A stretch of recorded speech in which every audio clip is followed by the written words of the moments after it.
Hello students, कैसे हैं आप लोग। आई एम अभिषेक सक्सेना और हम लोग पढ़ रहे हैं सरफेस केमिस्ट्री। हमारा टॉपिक चल रहा है प्रिपरेशन ऑफ कोलाइड्स। नहीं चल रहा, हमारा प्रिपरेशन ऑफ सॉलिड कोलाइड्स हो गया है। हमारा टॉपिक है properties of colloids. Today's topic है प्रॉपर्टीज ऑफ कोलाइड्स।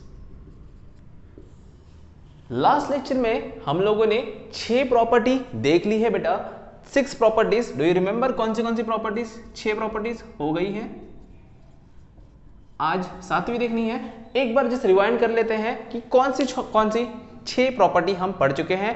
पहला प्रॉपर्टी हमने पढ़ा heterogeneous mixture, colloids are heterogeneous mixture. Second हमने पढ़ा विजिबिलिटी के बारे में। थर्ड हम लोगों ने पढ़ा about surface tension and viscosity. Fourth हमने पढ़ा फिल्टरेबिलिटी, मतलब फिल्टर हो सकता है या नहीं हो सकता। उसके बाद हमने पढ़ा कलर के बारे में कि कोलाइड्स आर वेरी कलरफुल। ठीक है, ये सब पॉइंट हो गए थे और एक बच गया है। 6 पॉइंट हमने पढ़ा है colligative properties, but colloids do not show colligative properties. इसलिए आ जाते हैं हम लोग नेक्स्ट पॉइंट पर, जो कि इसकी 7th प्रॉपर्टी होगी। Next 7th property. बट ये लेक्चर स्टार्ट करने से पहले मैं बता दूं कि आज जितनी भी प्रॉपर्टीज हम बात करने वाले हैं वो सभी की सभी प्रॉपर्टीज बहुत बहुत ज़्यादा इंपॉर्टेंट है। चाहे आप बोर्ड का प्रिपरेशन कर रहे हो, चाहे आप एंट्रेंस का प्रिपरेशन कर रहे हो, तो जितनी भी प्रॉपर्टीज मैं बता रहा हूं स्टार्ट टू एंड पूरी प्रॉपर्टीज देखेंगे। हर एक को सिस्टमैटिक वे से लिख लेंगे। आपके पास नोट्स है, फिर भी जो मैं बता रहा हूं उसको नोट डाउन करो। सिस्टमैटिक वे से आपका रिवीजन हो जाएगा। ओके, और इसको सीरियसली करो। थ्योरेटिकल है, बहुत सिंपल है, ठीक है, पर बहुत इंपॉर्टेंट भी है। तो हमारा 7th प्रॉपर्टी हम बात कर रहे थे 7th प्रॉपर्टी की। तो 7th प्रॉपर्टी है कोलाइडल सॉल्यूशन की। बच्चों कौन सी होगी? मैंने कहा था आपको पहली प्रॉपर्टी में या दूसरी प्रॉपर्टी में, मैंने आपसे कहा था विजिबिलिटी में कि मैं एक टिंडल इफेक्ट के बारे में आपको डिटेल में बताऊंगा। तो टिंडल इफेक्ट आ गया है बच्चों। आज हमारा फर्स्ट प्रॉपर्टी है ऑप्टिकल प्रॉपर्टीज। देखो बच्चों, ऑप्टिकल प्रॉपर्टीज का मतलब ऑप्टिक्स जहां भी आता है वहां पर आ जाता है लाइट, रे एंड ऑल दैट। ओके, तो बच्चों हम लोग पढ़ेंगे ऑप्टिकल प्रॉपर्टीज। ऑप्टिकल प्रॉपर्टीज में सबसे इंपॉर्टेंट बात आएगी कि हम लोग पढ़ेंगे sols exhibit the Tyndall effect. Sols exhibit Tyndall effect. इसके बारे में मैंने आपसे स्टार्टिंग की ही प्रॉपर्टी में कहा था कि हम टिंडल इफेक्ट को डिटेल में पढ़ने वाले हैं। डिटेल में, बट इतना भी डिटेल नहीं कि केमिस्ट्री में फिजिक्स आ जाए। याद रखना है कि इस इफेक्ट को सबसे पहले ऑब्जर्व करने वाले साइंटिस्ट का नाम है फैराडे। मिस्टर फैराडे ने इस इफेक्ट को देखा था, समझा नहीं था, लेकिन फिर भी उसके बारे में ऑब्जर्वेशन उन्होंने सबसे शेयर की है। और फिर उसके बाद में साइंटिस्ट का नाम आता है टिंडल। टिंडल ने इस पर बहुत ज़्यादा रिसर्च की, बट टिंडल जब था तब इतने सारे इक्विपमेंट, ऑप्टिक्स पे इतना रिसर्च नहीं हुआ था। इसने उसने अपनी नेकेड आइज से जो स्टडी की उसका ही उसने ऑब्जर्वेशन दे पाया। बट दैट्स वाई उसके ऑब्जर्वेशन की वजह से, उसकी कंक्लूजन्स की वजह से, उसके एक्सपेरिमेंटेशन की वजह से इस इफेक्ट को टिंडल इफेक्ट कहा जाता है। याद रखना है, टिंडल साइंटिस्ट की वजह से इसका नाम टिंडल इफेक्ट है। और इसी इफेक्ट को मॉडिफाइड करके अल्ट्रा माइक्रोस्कोप यूज करके, हाँ बच्चों अल्ट्रा माइक्रोस्कोप मैंने कल बताया था, तो जिगमॉन्डी साइंटिस्ट ने यूजिंग अल्ट्रा माइक्रोस्कोप इस एक्सपेरिमेंट को परफॉर्म किया और सक्सेसफुली इसे ज्यादा डिटेल में एक्सप्लेन किया। इसलिए इन तीनों साइंटिस्ट का नाम यहां पर लेना बहुत जरूरी है। बोलेंगे सर हम हिस्ट्री तो नहीं पढ़ रहे बच्चों, लेकिन साइंटिस्ट का नाम भी हम जानेंगे तभी तो आगे चलकर आप लोग साइंटिस्ट बनोगे। अब इंपॉर्टेंट पॉइंट है कि इस इफेक्ट में होता क्या है। सबसे मेन पॉइंट है this effect, what is happening in the effect in which light get scattered due to the particles of collide।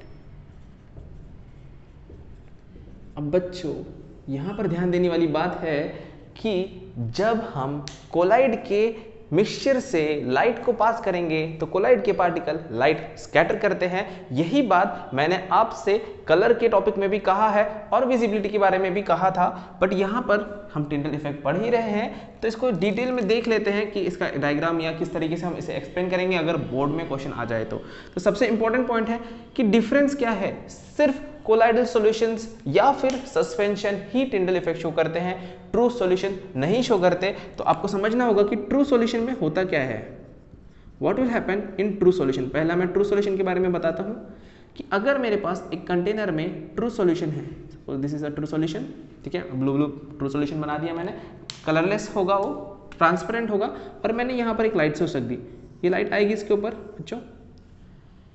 But अगर हम इसे ऊपर से, इसके ऊपर से ऑब्जर्व करेंगे, याद रखो ऊपर से ऑब्जर्व मतलब लाइट के परपेंडिकुलर डायरेक्शन से ऑब्जर्व करेंगे, परपेंडिकुलर डायरेक्शन से ऑब्जर्व करेंगे तो nothing is visible, nothing is visible मतलब हमें कुछ दिखाई नहीं देगा।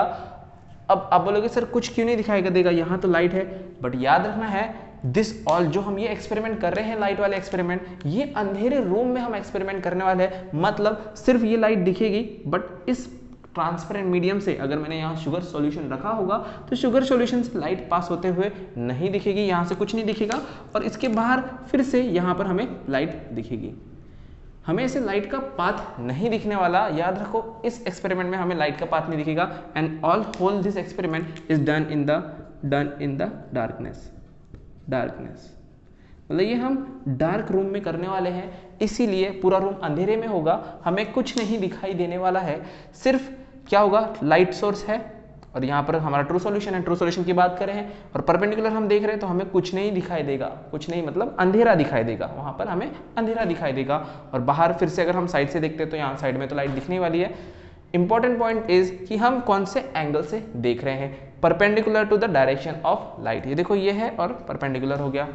बट यही चीज अगर मैं कोलाइडल सॉल्यूशन के लिए बनाऊं, सपोज सेम चीज मैं कोलाइडल्स के लिए बनाऊं तो क्या होगा बच्चों, सेम अगर मैं डायग्राम बनाता हूं, ये ट्रू सॉल्यूशन का समझ गया आपको, तो सेम, बट यहां पर हम क्या करेंगे, कोलाइड लेंगे, और इस जिग्मोंडी साइंटिस्ट ने यहां पर लेंसेज भी लगाए थे, लेंसेज लगाने से, मल्टीपल लेंस लगाने से क्या होगा, मल्टीपल लेंस लगाने से पूरी लाइट जो कोलाइडल्स के पार्टिकल्स है, यहाँ पर जो कोलाइडल के पार्टिकल्स होंगे, कोलाइडल के पार्टिकल के ऊपर एग्जैक्टली लाइट के पार्टिकल बॉम्बार्ड होगी, एग्जैक्टली लाइट की बीम फोकस होगी, और अगर हम ऊपर से इसको देख रहे हैं, परपेंडिकुलर देख रहे हैं, तो हमें क्या दिखेगा, कल बताया था बच्चों, क्या दिखेगा बच्चों, कि ये जो पार्टिकल है हर तरफ लाइट स्कैटर करेगा, देखो सब तरफ लाइट स्कैटर करेगा, मतलब लाइट इधर भी आएगी, यहाँ पे दिखेगी। ओके, तो ये यहाँ पर इस जगह पर टिंडल ने अपनी आंखों से देखा था कि क्या एक्सपेरिमेंट हो रहा है, इसलिए टिंडल का ज़्यादा डिटेल में एक्सपेरिमेंट नहीं है, बट जिग्मोंडी ने यहाँ पर अल्ट्रा माइक्रोस्कोप यूज़ किया था। यही चीज़ मैंने आपको पुराने टॉपिक में भी बताई है, तो ज़्यादा डिटेल नहीं बता रहा, बस कुछ टर्म यहाँ पर आपको ऐड करना है कि अगर आप टिंडल इफेक्ट के एक्सपेरिमेंट के बारे में बात करें तो यहाँ पर देखो एक कोन लाइक स्ट्रक्चर बन रहा है, तो इसे हम कहते हैं टिंडल कोन। क्या कहते हैं, टिंडल कोन, याद रखना है, इस कोन को हम कहते हैं टिंडल कोन। एंड जैसे ट्रू सॉल्यूशन में हमें कुछ नहीं दिख रहा था, वैसा नहीं होगा, अगर हम ऊपर से देखेंगे तो हमें कोलाइडल के पार्टिकल ऐसे स्टार की तरह चमकते हुए दिखेंगे, कुछ चमकता हुआ सितारा दिखेगा, जैसे आपको बनना है आगे चलकर, आपको चमकता हुआ सितारा बनना है, अपना नाम रोशन करना है, अपने पेरेंट्स का नाम रोशन करना है, हमारा भी नाम रोशन करेंगे ही आप साथ ही साथ, पता है मुझे। लेकिन इंपॉर्टेंट पॉइंट यहाँ पर क्या है कि अगर हम अल्ट्रा माइक्रोस्कोप से ऊपर से उसको देखेंगे तो हमें कोलाइडल का पार्टिकल एक चमकीले स्फीयर की तरह दिखाई देगा। याद रखना है, हमें पार्टिकल नहीं दिखता है, सिर्फ लाइट दिखती है, उससे हमें समझ जाएगा कि वहाँ पर कोलाइडल का पार्टिकल है। ट्रू सॉल्यूशन में ऐसा कुछ नहीं हुआ था। तो ये हो क्यों रहा है, रीजन क्या है, दैट स्कैटरिंग ऑफ लाइट, किसके वजह से हो रहा है, स्कैटरिंग ऑफ लाइट के वजह से ये सब पॉसिबल हुआ। तो ये टिंडल इफेक्ट क्लियर होगा। ओके, अब इसमें इंपॉर्टेंट पॉइंट क्या है, एक और पॉइंट अगर मैं इसमें ऐड करूंगा, the path of light is visible,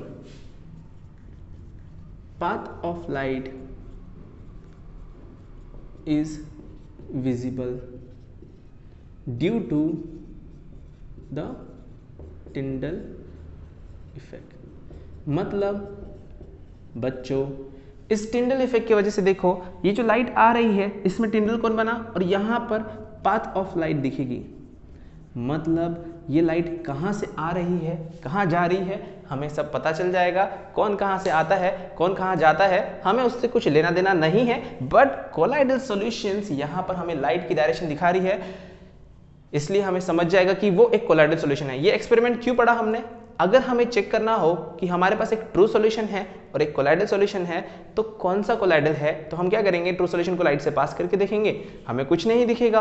but अगर हम कोलाइडल सॉल्यूशन को लाइट पास करेंगे तो हमें वहां पर स्कैटरिंग ऑफ लाइट दिखेगी। तो ये पॉइंट आपको समझ में आना चाहिए। बट टिंडल इफेक्ट को जनरल टर्म में अगर आप एक्सप्लेन करना चाहो तो कैसे एक्सप्लेन करोगे? आप क्या करना, अपने घर को सुबह सुबह पूरा घर बंद कर देना, अंधेरा कर देना, खिड़की का थोड़ा सा पोर्शन खोल देना या फिर दरवाजा थोड़ा सा खोल देना, तो आपको क्या दिखेगा, धूप की किरणें इस तरीके से ऐसे मतलब ऐसे ब्रॉड होते हुए दिखेगी, उसके अंदर पार्टिकल्स नाचते हुए दिखेंगे। तो क्या सिर्फ उस सुबह के टाइम पर ही आपके घर में पार्टिकल होते होंगे? अभी पार्टिकल नहीं है, अभी आपको पार्टिकल नहीं दिख रहे, तो सोचना बच्चों क्यों पार्टिकल दिखते हैं, वो because of Tyndall effect particles दिखते हैं और अभी पार्टिकल्स नहीं दिख रहे।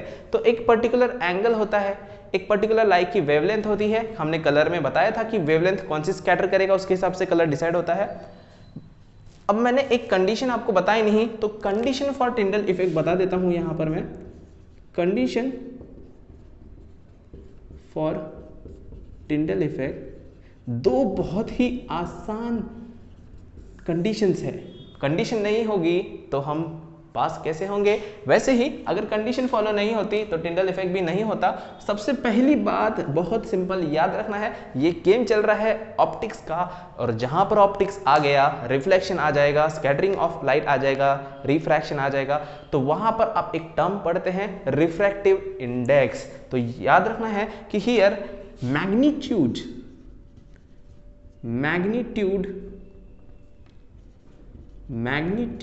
of disperse medium and disperse phase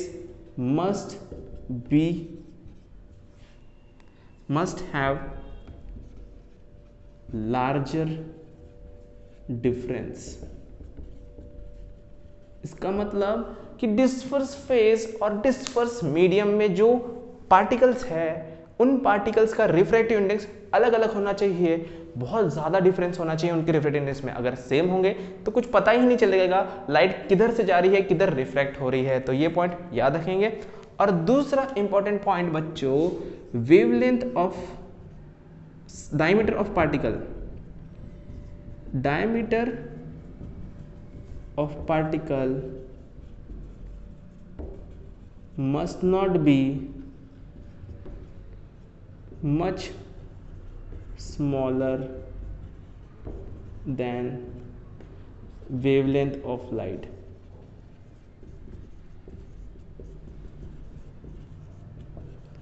बच्चों जो पार्टिकल होंगे कोलाइड्स के, देखो यहाँ पर पार्टिकल्स है, देखो पार्टिकल्स है, तो पार्टिकल जो रहेगा उसका साइज एकदम छोटा सा नहीं होगा, होना चाहिए। छोटा सा होगा तो क्या होगा, लाइट आएगी उसे आर पार चली जाएगी। तो थोड़ा बड़ा होगा तो लाइट आएगी और उसको टकरा के स्कैटर हो जाएगी। इस वजह से diameter of particle must not be much smaller than the wavelength of light. यहाँ तक के हमारा टिंडल इफेक्ट पूरा कंप्लीट होता है। तो बेसिकली टिंडल इफेक्ट मतलब स्कैटरिंग ऑफ लाइट से आप दिमाग में याद रखेंगे। ओके, तो चलो इसको आप अच्छे से नोट कर लेंगे। ओके, तो बच्चों हमने 7 प्रॉपर्टी देख ली, लास्ट प्रॉपर्टी हमने टिंडल इफेक्ट देखा है। अब चलते हैं नेक्स्ट इंपॉर्टेंट प्रॉपर्टी पर, इसका नाम है kinetic property. 8th property kinetic property. Okay बच्चों, काइनेटिक्स वर्ड हम केमिस्ट्री में भी पढ़ते हैं, फिजिक्स में भी पढ़ते हैं, लेकिन ये जो काइनेटिक वर्ड है वो फिजिक्स की हम बात कर रहे हैं। तो आप लोग मुझे कमेंट में बताएंगे काइनेटिक्स वर्ड किस पॉइंट से रिलेटेड होता है। ओके, तो बेसिकली अगर मैं काइनेटिक वर्ड का मतलब कहूँ या कुछ बताऊँ काइनेटिक के बारे में, तो kinetics is related with kinetic energy. तो when a particle will have a kinetic energy, कौन से ऑब्जेक्ट में काइनेटिक एनर्जी होती है? स्टेशनरी ऑब्जेक्ट में होती है या मूविंग ऑब्जेक्ट में होती है बच्चों? तो मूविंग ऑब्जेक्ट में काइनेटिक एनर्जी होती है। इसका मतलब काइनेटिक प्रॉपर्टी हम जो कोलाइडल के पार्टिकल्स की पढ़ रहे हैं इसमें आएगा सम मूवमेंट। उस स्पेशल मूवमेंट का नाम है बच्चों ब्राउनियन मूवमेंट। ब्राउनियन मूवमेंट ये बच्चों मैंने आपको स्टेट्स ऑफ मैटर में भी पढ़ाया था, तो भूल गए होंगे आप शायद, एक बार रिवाइज कर लेंगे स्टेट्स ऑफ मैटर का। लेकिन यहां पर इसका एप्लीकेशन क्या है, ब्राउनियन मूवमेंट का मतलब क्या है, और ये नाम ब्राउनियन पड़ा कैसे, तो ये नाम पड़ा है साइंटिस्ट की वजह से Robert brown. Robert brown scientist का नाम है। He was a botanist. Botanist का मतलब बायो वाले बच्चे जानते होंगे, प्लांट्स के बारे में जो स्टडी करता है। ओके, तो बायोलॉजी वाला बंदा था यार वो, और टर्म इसने निकाला काइनेटिक वाला, मतलब फिजिक्स का टर्म निकाला, और पढ़ हम रहे हैं अभिषेक सर के साथ में केमिस्ट्री। मतलब इतना घूम गया है ना साइंस की, हम समझ नहीं पा रहे क्या हो रहा है यार आज के ज़माने में। ये बंदा था बायो का, खोज निकाली इसने काइनेटिक प्रॉपर्टी मतलब फिजिक्स की, और पढ़ रहे हैं केमिस्ट्री में। तो बच्चा सबकी खिचड़ी बना के खाना है तभी तो एनर्जी बन जाएगी। खिचड़ी खाते हैं तो एनर्जी बढ़ती है बेटा। तो फिजिक्स केमिस्ट्री मैथ्स या पीसीबी हो पीसीएम हो कोई भी ग्रुप हो, आपको तगड़ी मेहनत करनी है, मिक्सचर बनाना है सबका और खा जाना है सबको। तो ब्राउनियन मूवमेंट या फिर इस काइनेटिक प्रॉपर्टी में हम पढ़ने क्या वाले हैं, इसका इंपॉर्टेंट पॉइंट है कि इस रॉबर्ट ब्राउन ने क्या किया, कोलाइडल पार्टिकल के बारे में सोचा। उसने सोचा ऐसे कि मैं जब कोलाइडल पार्टिकल बनाता हूँ, कोलाइडल सॉल्यूशन बनाता हूँ, तो उसके पार्टिकल सेटल क्यों नहीं होते बेटा। इतना साइज तो बड़ा है, सब कुछ बराबर है, लेकिन सेटल होते क्यों नहीं है। अगर नॉर्मल कंडीशन होती तो सेटल हो जाते, लेकिन कोलाइडल पार्टिकल सेटल क्यों नहीं होते। तो उसने देखा, क्या देखा कि उसने कंटेनर लिया और इसमें कोलाइड दिया, तो कोलाइड के पार्टिकल रहेंगे बच्चा। यहाँ पर कोलाइड के पार्टिकल्स है, suppose this is colloidal and disperse medium भी रहेगा। इसमें होगा क्या, what he observed individual particle. उसने एक एक पार्टिकल को स्टडी करने की कोशिश की। अब देखो बच्चा, कोलाइडल के पार्टिकल हम देख तो सकते नहीं है, तो क्या होगा, अल्ट्रा माइक्रोस्कोप से उसने देखा होगा, एक ऑब्जेक्ट पर फोकस किया होगा और उसको स्टार जैसे समझ के स्टार किधर किधर घूम रहा है। जैसे उसने एक को पकड़ लिया, सपोज इसको पकड़ लिया, माइक्रोस्कोप से देख रहा है, अल्ट्रा माइक्रोस्कोप से, और उसने वहां पर क्या किया होगा कि इसको देख लिया होगा, एक पार्टिकल को देख लिया होगा कि क्या करता है। तो उसने देखा, क्या देखा कि ये पार्टिकल पहले इधर गया, इसको टकराया, फिर इधर आया, इसको टकराया, इधर आया, वॉल को टकराया, वॉल से टकरा के इसको टकराया, इधर टकराया, इधर जा रहा है, इधर जा रहा है। मतलब means a particle have a zigzag random motion. What is there? Particle have continuous, याद रखना है continuous, पहला तो continuous है, दूसरा zigzag है। zigzag देखो, zigzag movement, zigzag and zigzag movement, particle have continuous, zigzag and random movement।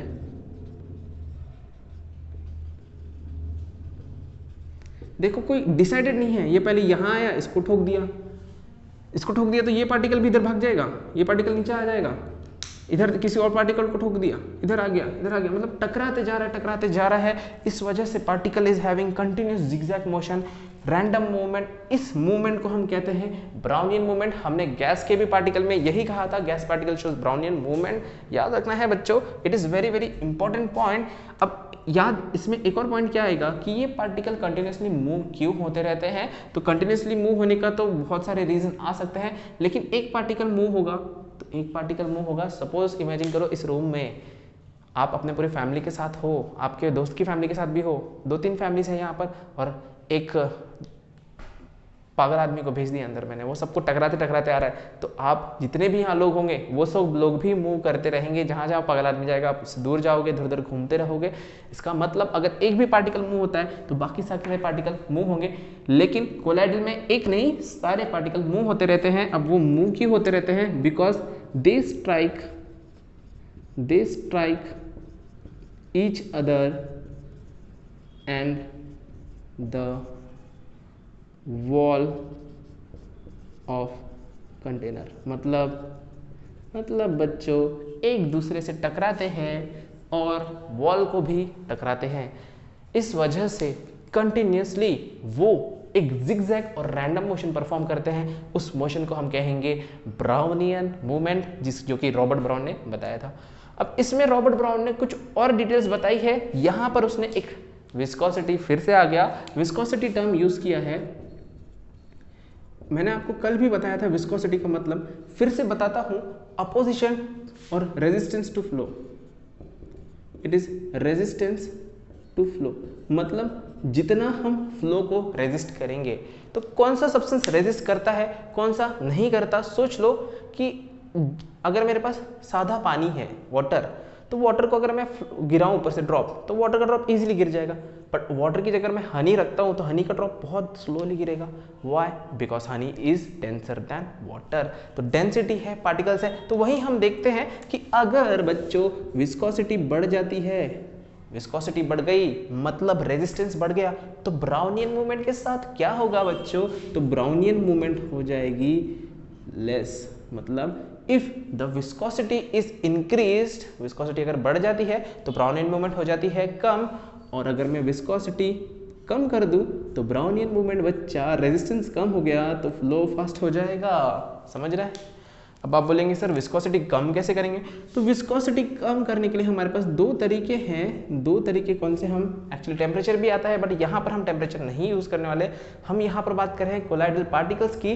तो यहाँ पर हम दो तरीके से कम कर सकते हैं। अमाउंट ऑफ पार्टिकल्स,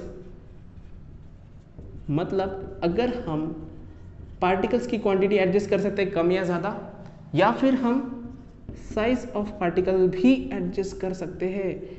क्या कर सकते हैं या नहीं कर सकते कि छोटे छोटे पार्टिकल ले या बड़े पार्टिकल ले, ये तो अपने आप होगा। कोलाइडल की प्रिपरेशन हमने देखी है, बट अगर हम मैश वगैरह यूज करके छोटे पार्टिकल बड़े पार्टिकल सेपरेट कर सकते हैं। तो अगर अमाउंट ऑफ पार्टिकल मैं कम कर दूं तो विस्कोसिटी कम होती है, और अगर मैं साइज ऑफ पार्टिकल भी कम कर दूं तो विस्कोसिटी कम हो जाएगी। सोचो अगर कंटेनर है, इसमें बड़े बड़े पार्टिकल्स है, तो क्या वो इजीली मूव हो पाएंगे? वो सोचो, या अगर छोटे छोटे पार्टिकल्स हैं तो क्या वो इजीली मूव हो पाएंगे? कौन से पार्टिकल इजीली मूव हो पाएंगे? देखो, बड़े पार्टिकल इजीली नहीं मूव हो पाएंगे, छोटे पार्टिकल इजीली मूव हो पाएंगे। अमाउंट ऑफ पार्टिकल, देखो अगर मैंने बहुत ज़्यादा पार्टिकल ले लिया, पूरा भर दिया इसको, पार्टिकल से पूरा भर दिया, एक भी जगह नहीं बची, तो मोशन कैसे होगी? जगह है तो मोशन है, जगह नहीं है तो मूवमेंट कैसे होगी बच्चा? तो ये है हमारा ब्राउनियन मूवमेंट, हमारी 8वीं प्रॉपर्टी, काइनेटिक प्रॉपर्टी, जिसमें रॉबर्ट ब्राउन ने बताया कि कोलाइडल के particle continuously randomly zigzag motion perform कर रहे हैं। तो ये बात याद रखेंगे, बहुत इंपॉर्टेंट है। ब्राउनियन मूवमेंट पे डायरेक्ट क्वेश्चन आता है, आप बहुत से बच्चों ने मुझे डाउट में पूछा था, तो इसको आप सिस्टमैटिक वे से नोट कर लो। ओके बच्चों, तो हमारी 8 प्रॉपर्टीज हो गई है बहुत इसी तरीके से। चलते हैं हम 9th प्रॉपर्टी पर। 9th प्रॉपर्टी बहुत ही इंटरेस्टिंग और बहुत इंपॉर्टेंट है। इसके ऊपर बहुत बड़ा एक्सप्लेनेशन आने वाला है बच्चों, इसके ऊपर बहुत क्वेश्चंस भी आते हैं। तो चार्ज ऑन कोलाइड्स, अब देखो चार्ज ऑन कोलाइड की बात हम कर रहे हैं, तो पेप्टाइजेशन हमारा प्रिपरेशन ऑफ मेथड हुआ था, उसमें हमने पेप्टाइजिंग एजेंट डाला था ताकि कोलाइडल पार्टिकल चार्जफुल हो जाए। तो आपको याद होगा कि जितने भी लायोफोबिक सॉल्यूशंस होते हैं, लायोफोबिक कोलाइडल सॉल्यूशंस होते हैं, तो almost all colloids have charge. All colloids कहा है, देखो मैंने कहा है ऑल कोलाइड्स मतलब कोलाइडल पार्टिकल। बेटा डिस्पर्स फेस डिस्पर्स मीडियम की बात कर रहा हूँ, उसको डिटेल में बताऊंगा मैं कि कोलाइडल के जो पार्टिकल होते हैं उसमें चार्ज होता है। जैसे हमने पेप्टाइजेशन में देखा था कि हमने पार्टिकल्स को जो भी थे उसको हमने नेगेटिव या पॉजिटिव कोई भी चार्ज सबको दिया था, देखो सबको चार्ज दिया था, तब जो प्रेसिपिटेट था वो सेपरेट हो गया था और उसने एक कोलाइडल सॉल्यूशन बनाया था। तो almost all colloids have charge, and याद रखना है, देखो जैसे कि पार्टिकल्स है कोलाइड के पार्टिकल, तो सेम चार्ज रहेंगे।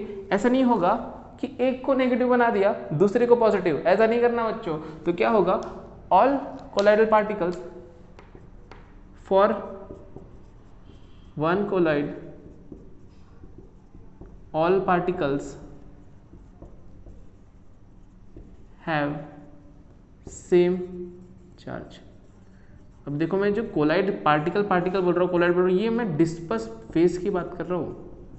डिस्पर्स फेज के जो पार्टिकल है, डिस्पर्स मीडियम की यहाँ बात नहीं चल रही है, डिस्पर्स मीडियम के बारे में बाद में बताऊंगा। तो मेन इंपॉर्टेंट पॉइंट कि जो कोलाइड्स होते हैं उनके जो डिस्पर्स फेज के पार्टिकल जो 1 to 1000 नैनोमीटर के बीच में पार्टिकल्स आते हैं, वो सारे पार्टिकल्स हमेशा चार्ज होते हैं। और मैक्सिमम ये बात हम कर रहे हैं लायोफोबिक सॉल्यूशंस की, लायोफिलिक की बात नहीं कर रहे हैं। ओके, तो ये जो चार्ज आएगा, अगर पार्टिकल्स के ऊपर चार्ज रहेगा तो क्या होगा, सेम चार्ज रहने पे क्या होता है बच्चों, same charge repel each other. Same charge अगर रहेगा पार्टिकल्स में तो वो पार्टिकल एक दूसरे को दूर ढकेलेंगे, पास नहीं खींचेंगे। तो जब वो एक दूसरे को दूर ढकेलेंगे तो इसके वजह से होगा इट अवॉइड एग्रीगेशन। मतलब एग्रीगेशन का मतलब क्या होता है बच्चों, कि वो जमा हो जाए। अगर देखो इन दोनों पार्टिकल के बीच में चार्ज नहीं होगा, वो प्रेसिपिटेट जमा होके प्रेसिपिटेट हो गया था, पास आएगा, एग्रीगेशन होगा, एग्लोमरेट फॉर्म करेगा, कोएगुलेशन फॉर्म करेगा और जमा होके नीचे बैठ जाएगा। तो हम चाहते नहीं कि वो नीचे बैठ जाए, हम चाहते हैं कि वो कोलाइडल फॉर्म में रहे, डिस्पर्स रहे। इस वजह से हम उसे चार्ज प्रोवाइड करते हैं पेप्टाइजेशन में। बट नॉर्मली जितने भी कोलाइड्स होते हैं उन सभी में चार्ज होगा, उनके पार्टिकल्स में सेम चार्ज होगा। सेम चार्ज होने की वजह से वो रिपेल करेंगे, रिपेल करने की वजह से उनमें कोई एग्रीगेशन नहीं होगा। और अगर एग्रीगेशन नहीं हुआ तो do not settle, they do not settle down. ये इंपॉर्टेंट पॉइंट है क्योंकि लास्ट पॉइंट पे मैंने ब्राउनिंग मूवमेंट में भी आपसे पूछा था कि कोलाइडल के पार्टिकल बेचारे बैठते क्यों नहीं है, शांति से बैठते नहीं है, इधर उधर मूव करते रहते हैं। तो ये भी एक रीजन हम बोल सकते हैं ब्राउनिंग मूवमेंट का, कि सब पार्टिकल नेगेटिवली चार्ज होते हैं तो एक दूसरे से वो अपोजिट तरफ में भागने की कोशिश करते हैं, like poles repel each other, उस तरीके से सिस्टम चलेगा। तो यहाँ पर ये पॉइंट क्लियर हो गया कि कोलाइडल के पार्टिकल में चार्ज होता है और वो एक दूसरे को रिपेल करते हैं। अब क्वेश्चन आता है बच्चों कि कोलाइडल के पार्टिकल में चार्ज आएगा कहां से, what is the reason of charge on colloidal particles. कि जो कोलाइडल के पार्टिकल्स है बच्चों, कोलाइडल के पार्टिकल्स पर चार्ज डेवलप होने के रीजन क्या है, तो हमारे पास यहाँ पर दो रीजन है, याद रखना है। पहला रीजन है हमारा बहुत ही सिंपल रीजन है, सिलेक्टिवली, मतलब जो कोलाइडल के पार्टिकल होते हैं सिलेक्टिवली एक्वायर और ट्राई टू, मतलब वो बोलेंगे अपने पास इलेक्ट्रॉन खींचते हैं, selectively acquire electrons. Okay, selectively acquire या सिलेक्टिवली अट्रैक्ट्स इलेक्ट्रॉन। अब ये जो रीजन है, अभी अगर देखो कोई भी पार्टिकल इलेक्ट्रॉन्स अट्रैक्ट करता है तो वो पार्टिकल बन जाता है नेगेटिव, देखो वो बन जाता है नेगेटिव। लेकिन कोलाइडल के जो पार्टिकल होते हैं हमेशा चार्ज होते हैं, मैंने ऐसा नहीं कहा कि हमेशा नेगेटिव होंगे या हमेशा पॉजिटिव होंगे, तो वो पॉजिटिव भी हो सकते हैं और नेगेटिव भी हो सकते हैं। याद रखना कि कोलाइडल के पार्टिकल पॉजिटिव भी हो सकते हैं, नेगेटिव भी हो सकते हैं। लेकिन अगर सिर्फ इलेक्ट्रॉन एक्वायर हुए या इलेक्ट्रॉन पास में आ गए तो क्या कहेंगे हम कि वो पार्टिकल हो गया नेगेटिवली चार्ज। ये mostly take place in mostly metals. ये जो कंडीशन है कि इलेक्ट्रॉन्स को अट्रैक्ट करेंगे, इलेक्ट्रॉन्स को अपने पास खींचेंगे, ये कंडीशन होती है बेटा मेटल्स में। अगर हमने मेटल का कोलाइडल सॉल्यूशन बनाया और गलती से मेटल्स को इलेक्ट्रॉन मिल गए, मोस्टली मेटल्स में ही फ्री इलेक्ट्रॉन होते हैं, बट सॉल्यूशन से इलेक्ट्रॉन मिल गए तो मेटल क्या करेगा, मेटल्स ट्राई टू, ये मेटल अपने पास इलेक्ट्रॉन्स को एम बना दिए हैं, मेरा प्यारा एम है, ये बहुत प्यारा है एम, तो इसमें इलेक्ट्रॉन्स अट्रैक्ट करेगा। मेरे बच्चों को पता है एम क्यू मुझे प्यारा है। ओके, देन यहाँ पर इलेक्ट्रॉन्स को अट्रैक्ट करेगा, मेटल है, मेटल बहुत इंपॉर्टेंट है, तो इलेक्ट्रॉन्स अट्रैक्ट करेगा और ये पूरा पार्टिकल बन जाएगा नेगेटिव। देखो तो ये कंडीशन है सिलेक्टिवली एक्वायर इलेक्ट्रॉन में, सिर्फ मेटल्स के लिए है, मोस्टली मेटल्स के लिए है, बोलो सिर्फ नहीं बोलते, एक्सेप्शन हर जगह हो जाएगा। और कंडीशन है कि उसमें इलेक्ट्रॉन जब आते हैं, किसी भी सब्सटेंस में इलेक्ट्रॉन आएंगे बच्चों, तो पता है हमें वो नेगेटिवली बन जाता है। तो अब फिर पॉजिटिव कोलाइड्स कैसे बनते होंगे? नेगेटिव तो बता दिया, सब में ऐसा नहीं होगा, ये ज़्यादातर अप्लीकेबल नहीं है, हम बहुत कम अप्लीकेबल है। तो मोस्टली जो अप्लीकेबल हम मानते हैं, जो हमने पेप्टाइजेशन में यूज़ किया था बच्चों, do you remember, do you know क्या है? Selectively absorb common ions. इसमें क्या होता है कि कोलाइड के पार्टिकल सिलेक्टिवली एब्जॉर्ब, या फिर इसको ही हम बोलते हैं प्रेफरेंशियल एडजॉर्प्शन। प्रेफरेंशियल एडजॉर्प्शन या कॉमन आयन एडजॉर्प्शन, ये हमने पेप्टाइजेशन में किया था कि कोलाइड के पार्टिकल है और अगर हमने साथ में उसके इलेक्ट्रोलाइट डाल दिया, जो जिस इलेक्ट्रोलाइट में उस पर्टिकुलर कोलाइडल के कॉमन आयन है, तो उस कोलाइडल्स पे कॉमन आयन अट्रैक्ट होकर उस कोलाइड के ऊपर प्लस चार्ज या फिर उस कोलाइडल के ऊपर माइनस चार्ज भी आ सकता है। तो अब प्लस चार्ज या माइनस चार्ज कैसे आता है, हम एक एग्जाम्पल से समझने की कोशिश करते हैं। और ये पॉइंट आपको ध्यान से देखना है, क्योंकि इस पे पूरा चार्ज ऑन कोलाइड ये बहुत अच्छे से समझ जाएगा कि कोलाइड के ऊपर चार्ज क्यों आता है। पहला मैंने बताया, कोलाइड के ऊपर चार्ज होता है, वो पॉजिटिव भी हो सकता है, नेगेटिव भी। और जो मैं कोलाइड बार बार बोल रहा हूँ, ये ध्यान में रखो, मैं डिस्पर्स फेज के पार्टिकल की बात कर रहा हूँ, डिस्पर्स मीडियम की नहीं कर रहा, क्योंकि मैं आगे बताऊंगा कि पूरा जब कोलाइडल सॉल्यूशन होता है, तो पूरा कोलाइडल सॉल्यूशन हमेशा न्यूट्रल होता है। कोई भी मिल्क लो या कोई भी कोलाइडल सॉल्यूशन लो बेटा, वो हमेशा न्यूट्रल होता है। मतलब हमेशा अगर मैं चार्ज की बात करूं, तो यहाँ पर मैं लिख देता हूँ आपको कि इसमें अगर डिस्पर्स फेज है तो उसमें एक चार्ज होगा और डिस्पर्स मीडियम में भी एक चार्ज होगा। सपोज डिस्पर्स फेज अगर पॉजिटिव है तो डिस्पर्स मीडियम नेगेटिव हो जाएगा और कंबाइन हो जाएगा न्यूट्रल। ध्यान में रखो बेटा कि हमेशा कोलाइडल सॉल्यूशन न्यूट्रल होता है, क्योंकि डिस्पर्स फेज के पार्टिकल चार्ज होते हैं और डिस्पर्स मीडियम में भी कोई चार्ज होता है। या फिर अगर इसका उल्टा होगा कि अगर डिस्पर्स फेज नेगेटिव होगा तो डिस्पर्स मीडियम में पॉजिटिव चार्ज होगा। ये कैसे होगा सर? पॉजिटिव नेगेटिव अपने आप कैसे ला रहे हो सर? हमने फिजिक्स पढ़ा है, आप केमिस्ट्री में रहो, पॉजिटिव नेगेटिव हमको मत सिखाओ। तो मैं सिखाऊंगा, अभिषेक सर हूँ मैं। देखो कैसा होता है, एक एग्जाम्पल लेते हैं हम लोग। किसका एग्जाम्पल ले? तो चलो हम लेते हैं सिल्वर नाइट्रेट विद पोटेशियम, हाँ सिल्वर आयोडाइड का हम लेते हैं सोल सॉल्यूशन। तो क्या होगा, देखो पहला एग्जाम्पल केस वन में हम क्या करते हैं कि मैं लेता हूँ सिल्वर नाइट्रेट AgNO3 प्लस मैं इसके साथ लेता हूँ, क्या रिएक्ट करेंगे? सिल्वर आयोडाइड बनाना है मुझे, तो पोटेशियम आयोडाइड लो या सोडियम आयोडाइड कोई भी ले सकते हैं। तो मैं लेता हूँ चलो पोटेशियम आयोडाइड, ये रिएक्ट करेगा। अब हमें पता है ये डबल डिकम्पोजिशन की रिएक्शन है, तो देखो Ag चले जाएगा I के साथ और K चलेगा NO3 के साथ में।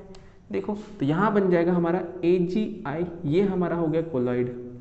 देखो बच्चों ये हमारा कोलाइड हो गया, प्लस बनेगा हमारा क्या बच गया KNO3।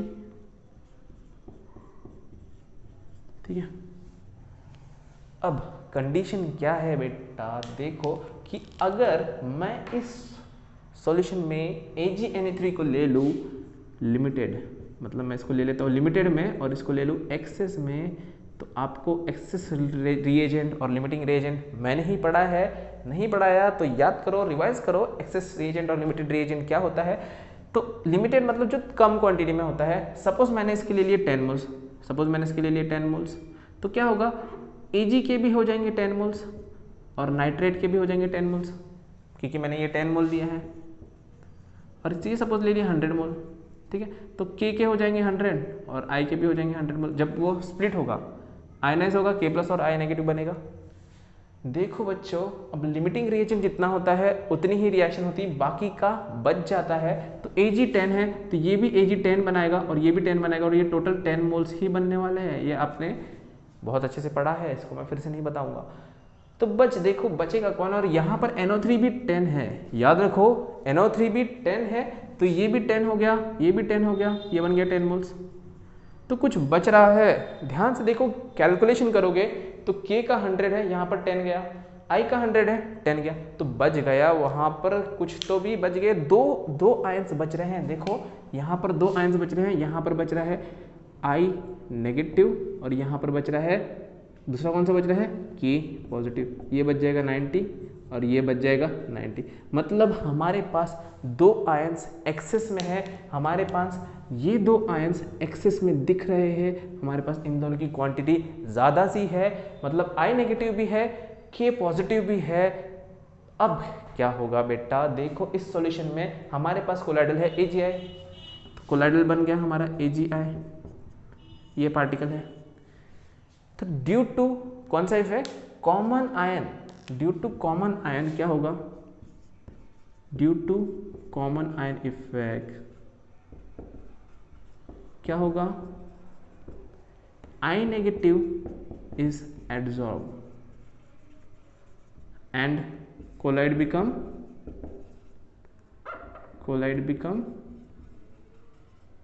नेगेटिव।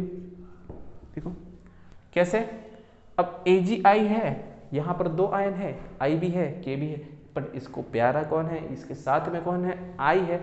तो हम लोग हमेशा अपने रिलेटिव्स आसपास चाहते हैं, हमारे क्लोज सगे संबंधी हम हमारे पास चाहते हैं। वैसे ही AgI के पास अपना संबंधी I है, तो I अपने भाई को बुला लेगा, I आजा भाई तू आजा, तो यहाँ पर आ जाएगा I negative, I negative, I negative, I negative, I negative, और ये टोटल जो पार्टिकल है तो ये बन जाएगा नेगेटिव लेयर, ये बन जाएगा negative total.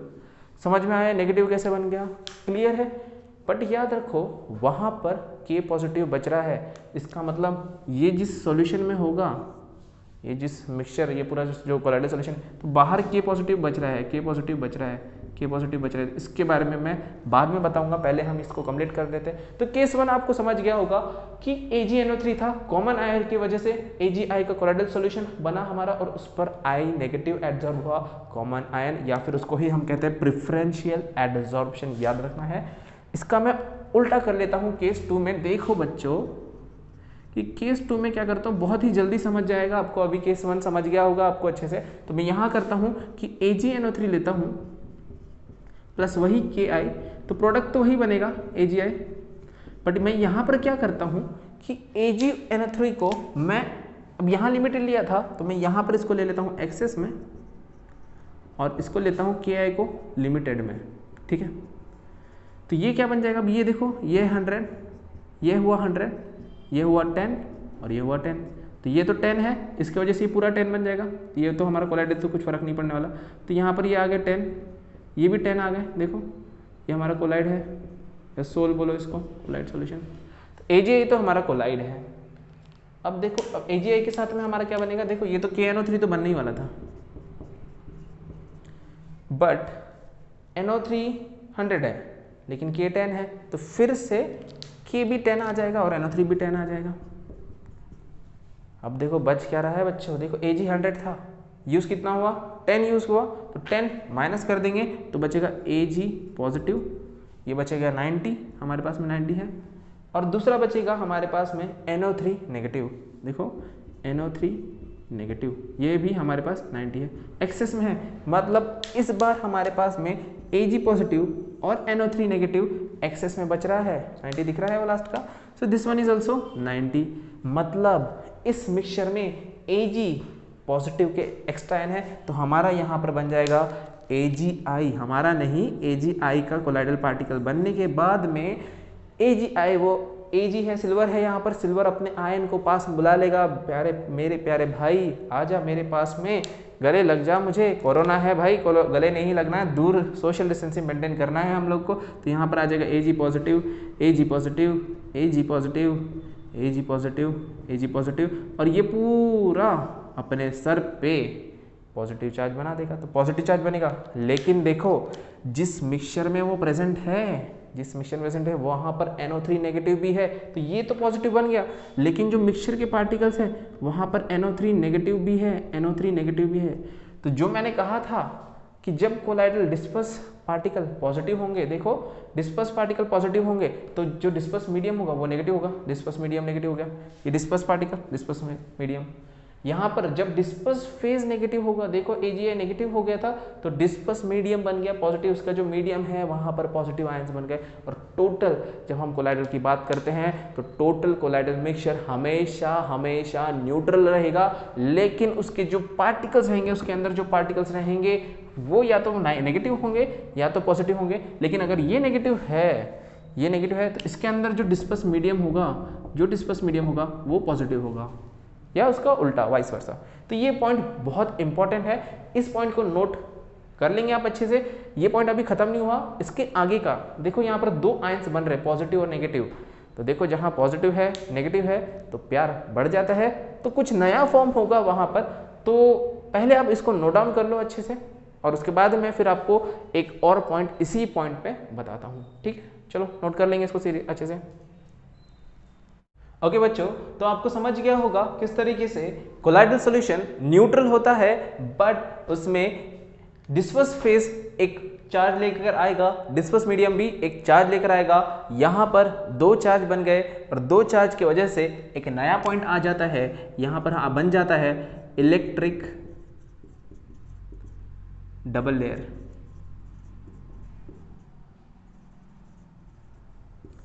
Electric double layer, या फिर इसी को दूसरा नाम है हेल्महोल्ट्ज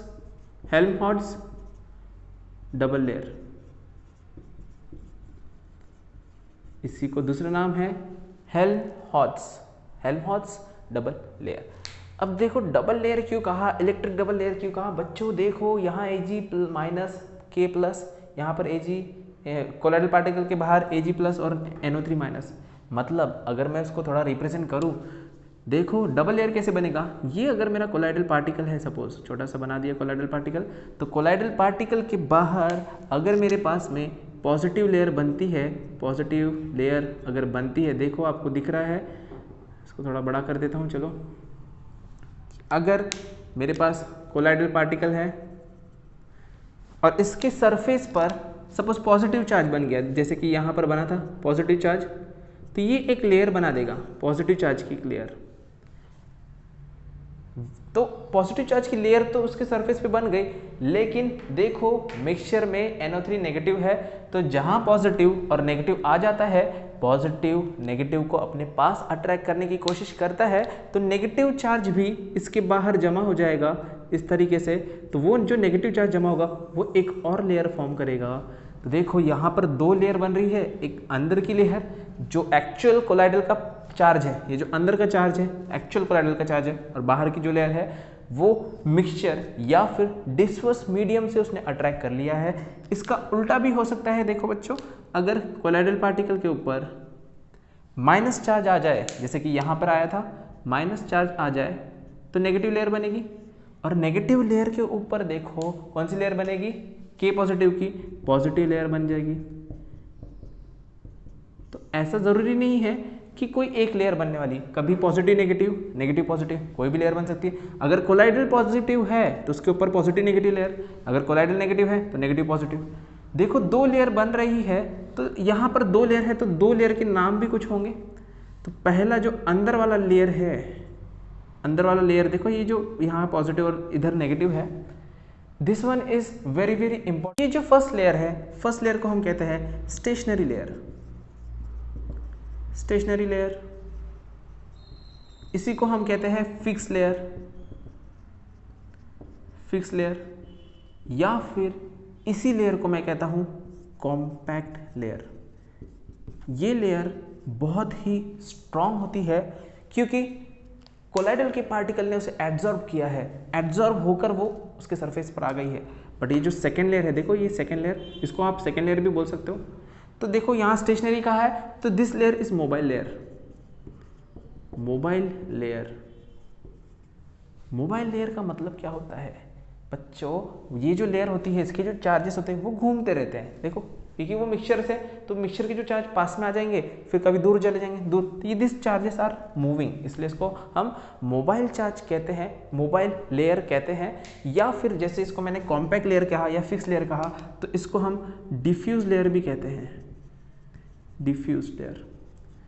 ये दोनों पॉइंट याद रखना है। मेन इंपॉर्टेंट पॉइंट है कि जो फर्स्ट लेयर है जिसकी वजह से कोलाइडर के ऊपर चार्ज आएगा उसे हम कहते हैं फिक्स लेयर, स्टेशनरी लेयर। और जो सेकंड लेयर है वो आती है मोबाइल लेयर या डिफ्यूज लेयर, कभी कभी इसको स्लिपरी लेयर भी कहते हैं। तो क्वेश्चन में कंफ्यूज नहीं होना क्योंकि वो स्लिप हो सकती है, बाहर निकल सकती है। तो इलेक्ट्रिक डबल लेयर या हेल्महोल्ट्ज लेयर डबल लेयर का मतलब क्या आएगा? When a colloidal particle attains to opposite charges. तो इसकी डेफिनेशन अगर लिखेंगे या वर्ड में लिखेंगे तो when a colloidal particle attain opposite charge layers on its surface। कहाँ पर बन रहा है बच्चों? कोलाइडल के सरफेस पर बनेगा। मतलब कोलाइडल के ऊपर एक चार्ज रहेगा, उसके ऊपर एक दूसरा चार्ज बनेगा, दूसरा charge because of disperse medium बन रहा है। अब देखो यहाँ पर पॉजिटिव चार्ज नेगेटिव चार्ज बन रहा है, यहाँ पर पॉजिटिव नेगेटिव चार्ज बन रहा है। तो इन दोनों के बीच में आपने फिजिक्स में पढ़ा है, जहाँ पर पॉजिटिव और नेगेटिव टर्मिनल आ जाते हैं तो वहाँ पर बन जाता है इलेक्ट्रिक पोटेंशियल। तो देखो बच्चों यहाँ पर भी पॉजिटिव का एक टर्मिनल और नेगेटिव का एक टर्मिनल, ये पॉजिटिव ये नेगेटिव, तो इन दोनों के बीच में एक इलेक्ट्रिक पोटेंशियल बनेगा। यहाँ पर एक इलेक्ट्रिक पोटेंशियल बनेगा। इस इलेक्ट्रिक पोटेंशियल को हम कहते हैं, क्या कहेंगे? इसको हम कहते हैं जीटा पोटेंशियल। तो डरना नहीं है बच्चों, ये कहाँ बनता है जीटा पोटेंशियल? दो अपोजिट चार्ज लेयर के बीच में, मतलब हेल्महोल्ट्ज डबल लेयर के बीच में या इलेक्ट्रिक डबल लेयर के बीच में कोलाइड के पार्टिकल के सरफेस पर जो इलेक्ट्रिक पोटेंशियल डेवलप होगा इसको जीटा पोटेंशियल कहेंगे, या फिर इसी को इलेक्ट्रोकाइनेटिक पोटेंशियल। बहुत ही खतरनाक नाम है इलेक्ट्रोकाइनेटिक पोटेंशियल। ये तो सिंपल है, जीटा पोटेंशियल बहुत ही अलग है। जीटा पोटेंशियल या फिर इलेक्ट्रोकाइनेटिक पोटेंशियल दोनों नाम से जाना जाता है। इस पर बहुत क्वेश्चन आते हैं, इसलिए ये नाम आपको याद रखना है।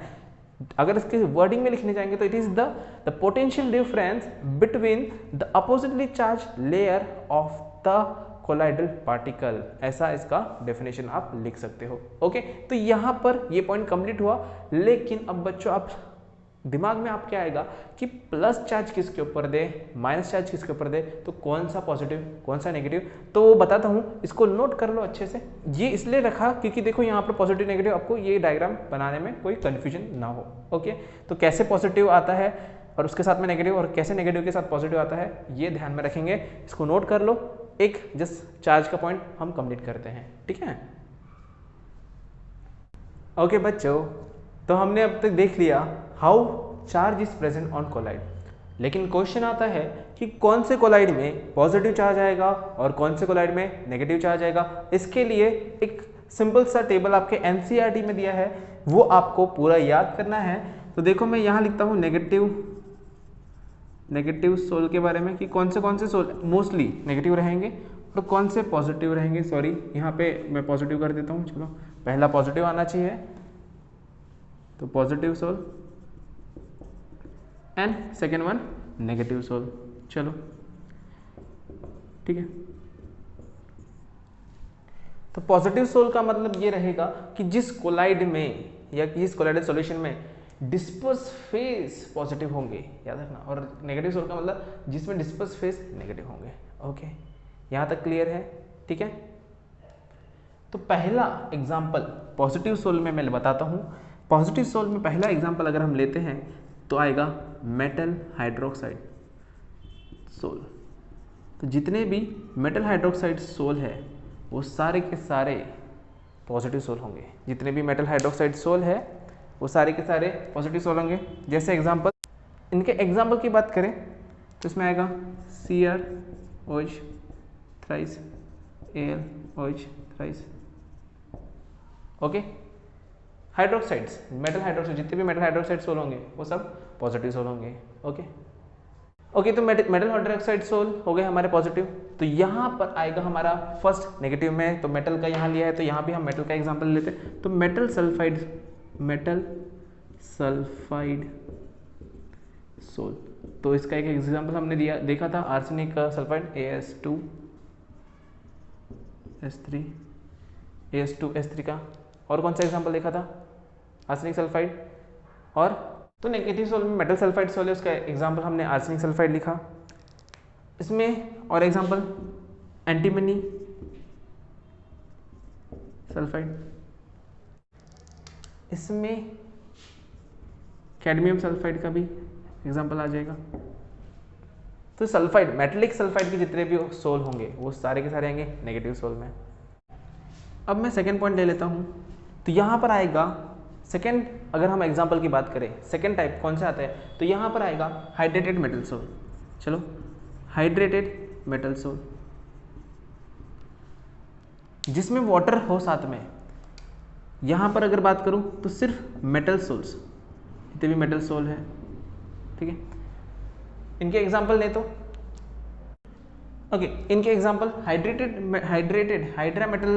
मेटल सोल, यहाँ पे हम लिखेंगे इसको hydrated metal sol. Hydrated metal sol में आएगा एग्जाम्पल जिसमें वाटर प्रेजेंट हो, जैसे Al2O3 XH2, तो इस टाइप का कोई भी सोल हो। यहाँ पर मेटल सोल में गोल्ड, कॉपर, सिल्वर, तो जो नॉर्मल सोल हमने देखे, प्लैटिनम, जो सोल्स देखे वो सभी सोल मेटल सोल नेगेटिव में आएंगे। तो यहाँ तक हमारे दो पॉइंट क्लियर है कि पहला हुआ metal hydroxide sol, second hydrated metal sol, यहाँ पर हमने मेटल सल्फाइड सोल लिया, मेटल सोल लिया। तो यहाँ पर आएगा थर्ड बेसिक डाइस्टफ। तो बेसिक डाइस्टफ में जो चीज़ यूज़ की जाती है, जैसे मिथाइलिन ऑरेंज है, मिथाइलिन ब्लू है, ठीक है। एंड यहाँ पर अगर हम बात करें तो एसिडिक डाइस्टफ आएगा, एसिडिक डाइस्टफ। वीडियो बहुत लंबा हो रहा है इसलिए थोड़ा इसको शॉर्ट में ले रहा हूँ, आप इसके पॉइंट कवर कर लेंगे। Basic dyestuff and acidic dyestuff. अगर प्रोटीन्स की बात करें तो इसमें होता है प्रोटीन इन एसिड सोल।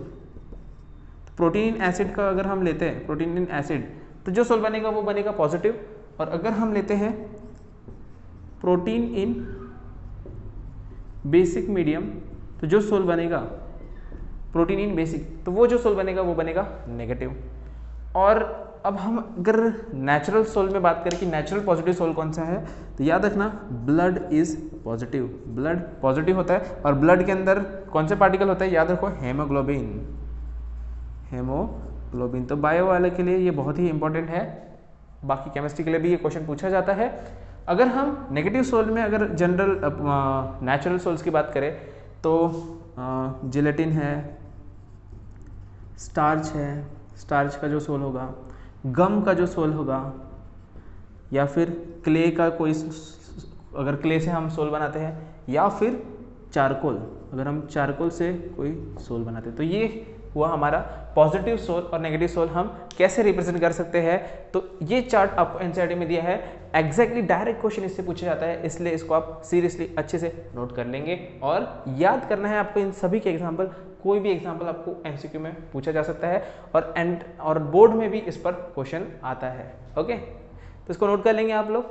अब हमारा बहुत लंबा हो रहा है वीडियो, देखो वीडियो बहुत लंबा हो रहा है, तो इसके बाद का पॉइंट इस चार्ज से रिलेटेड ही है, बट 10th और 11th प्रॉपर्टी इलेक्ट्रोफोरेसिस एंड इलेक्ट्रोऑस्मोसिस, तो ये वीडियो बहुत लंबा हो गया है, तो वो पॉइंट मैं नेक्स्ट वीडियो में लेता हूँ। और कोगुलेशन, उसमें 2 पॉइंट में हमारा वो कोलाइडल्स का जो प्रॉपर्टी का पार्ट है वो पूरा खत्म हो जाता है, फिर थोड़ा सा ही पोर्शन कोलाइडल का बचता है। ओके, तो ये वीडियो हम यहीं पर स्टॉप करते हैं। मेरे ख्याल से आपको ये पूरा समझ में आया होगा। तो समझ में तो आता है, लेकिन आप लाइक नहीं करते मेरे वीडियो को। अगर आपको समझ में आया है तो प्लीज़ लाइक कर देंगे मेरे वीडियो को, एंड मेरे चैनल को आप याद से सब्सक्राइब करेंगे। और हम लोग मिलते हैं नेक्स्ट वीडियो में, इसको अच्छे से नोट कर लो। ओके।